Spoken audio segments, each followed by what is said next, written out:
What happens when the world's most sensitive oil choke point becomes the center of a military standoff again?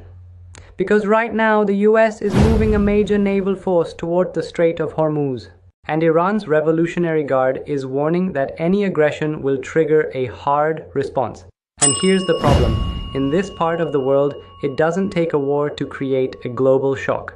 It takes one misread radar ping, one drone incident, one boarding, one missile test, and suddenly the oil market, shipping insurance, and regional security all move at the same time. So if you want calm, fast updates with real incentives, hit like, subscribe, and let's break it down. I'm Imran, and the big question is simple. Is this a real threat to the United States?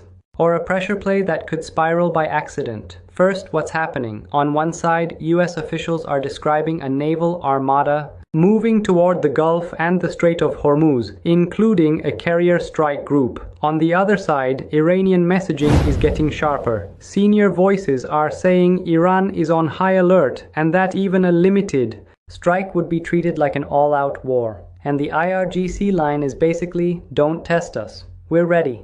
Now, why does Hormuz matter so much?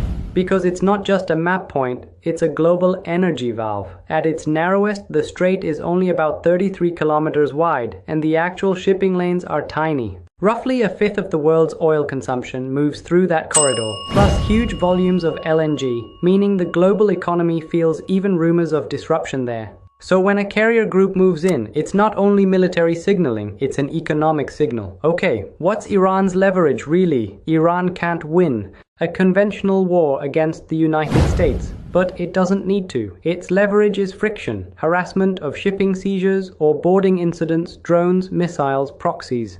Mining threats or near-miss scares. Even without closing the strait, Iran can raise costs, slow traffic, and spike risk premiums. And that's enough to pressure Washington because the US might be energy rich, but the world price still hits allies, inflation, and markets. Now here's the part most people miss. This is also a credibility contest. If the US surges forces and then backs down, Iran claims victory.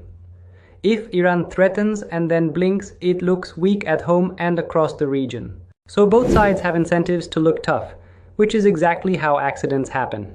So is this a threat to the US? Directly, yes, in three ways. Forces and bases.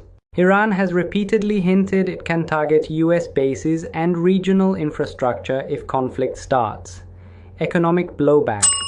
Any Hormuz disruption is instantly global. Oil, insurance, shipping, inflation. Escalation risk. The biggest danger isn't a planned invasion. It's a chain reaction, a strike, a response, a counter-response. And suddenly nobody can easily de-escalate without looking like they lost. So what should you watch next? 3 signals. Are there specific red lines announced publicly? Ships seized, missiles moved, airspace warnings? Do we see rules of engagement changes, more aggressive intercepts, more boardings?